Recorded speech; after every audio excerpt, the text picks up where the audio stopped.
Hi, we're just starting the gardening season and I want to bring you up to date on some of the stuff that I've been doing.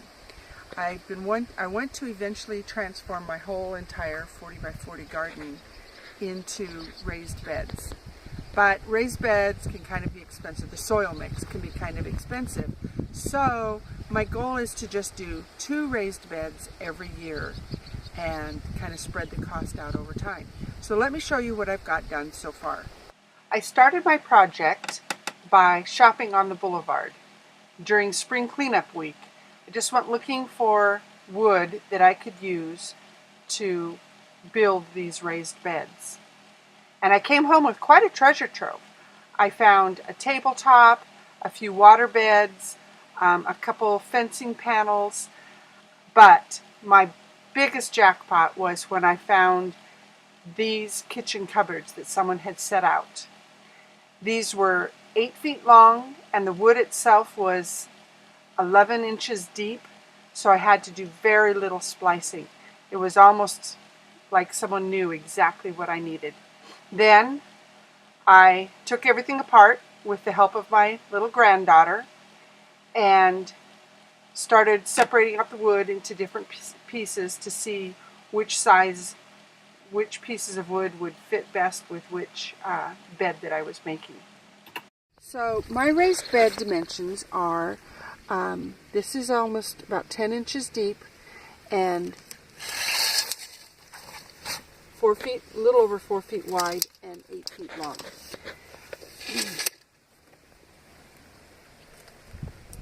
Most, I advise you to only make your raised beds 6 to 8 inches, but I'm getting older and for me taller is better. So, and I like to grow a lot of root crops and so I want mine deeper. Now if you do decide to make yours just the regular 6 to 8 inches deep, then put cardboard at the bottom. Now, you're not going to find a whole lot of scrap wood on the boulevard that's 8 foot long, much less 10 feet. Most of it will be 4 or 5 feet long, maybe if you're lucky 6 feet long. Now, the sides of this bed used to be a waterbed frame, and the ends of the bed came from a tabletop. So I spliced together the pieces of the waterbed frame, but the wood is so thick that I didn't think wood screws would be sufficient. So I used lag bolts here to splice them together and secure this to a piece of wood to make it all sturdy. And come over here. And I try not to make 2 splices in the same place if I can help it, to kind of help make sure that it's stronger. I'm afraid that if I had 2 splices in the same place it would be a little bit weaker. Then use a right angle to make sure that your corners are nice and square. Now I did this particular raised bed a little wrong because you can see that one end is kind of beveled. I should have had them all butted up, the side butted up against the end, and that's what I did with all the others. This one a little bit off, but have the side butting up into the end piece is best. So I take the 2 ends and they both get screwed into a corner post, and you can't see it here, but the corner post is actually 4 inches longer so that it goes down into the ground. And then I use a level to make sure that it's level, and so that once the dirt is filled in, it's sturdy. This is staying here, it's not going anywhere. Then I put diagonal braces in each one to help make it sturdy as well. Now this raised bed is really long. This one is 14 feet. So I put some extra braces in here to kind of add a little bit of stability. I didn't want the sides bowing out once the dirt was put in there. It's 131 inches. Now let's go the other way.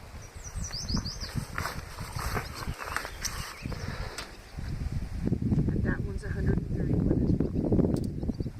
Once I know that my beds are perfectly nice and square and parallel and they're all sturdy, I bring them out to the garden and fill them up with soil.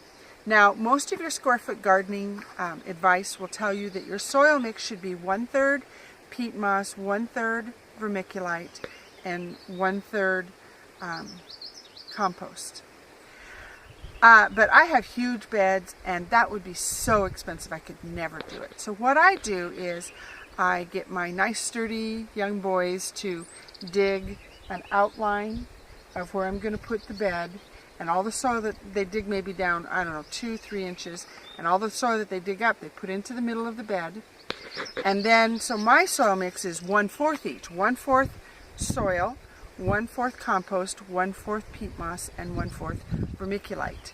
And that makes it a little bit less expensive, a little bit more affordable, and you still have the really nice, crumbly, friable soil that is really easy to plant, and you don't need to rototill it every year.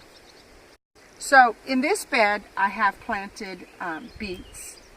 In this bed I have planted leeks and onions. You can see some of the onions are starting to come up. And these are some of the leeks that I started from seed. Now, when you have this nice crumbly soil mixture, the production is just amazing. Last year in my first bed, which was 4x8, I got 88 pounds of carrots. So this is the bed that last year was carrots, and this year I planted brassicas. And as you can see, they've just taken off like crazy. I planted these out here in the 1st of April. And we've already harvested broccoli. This is our second head of broccoli that I'll probably take out today. What I did is I had these hoops, and I secured them with these little clamps that you can get from Amazon. They're like $7 or $8, and clamp on the plastic. Keep the plastic on here. I have the same setup for the strawberries over on the other side of the garden, only I do have netting there on that.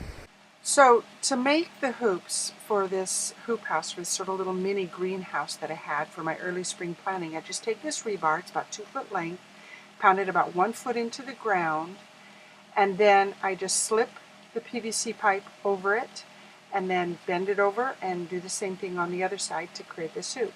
And this PVC pipe comes in 10 foot lengths. It's about 1/2 inch inner diameter, the thinnest walled variety, and it costs about $2 per each one. This makes for a really good little miniature greenhouse for my cool weather crops, and they got off to a good start this year. There's my fennel and my brassicas in one bed. So the last thing I want to show you are these little seed spacer boards that I made. I had plenty of scrap wood left over, and so I just drilled holes into it. They're 1/4 inch dowels, and I put them down so they're all exactly 1/2 inch. They'll make 1/2 inch deep holes for me. They're all spaced just 2.5 to 3 inches apart, just perfect for where the seed should go in square foot gardening. So that's my spring project for this year. I hope to have my entire 40 by 40 foot garden put into raised beds in the next few years. And by salvaging wood during spring cleanup week, I think I'll be able to add 2 to 3 beds to my garden every year, and it won't cost me a whole awful lot.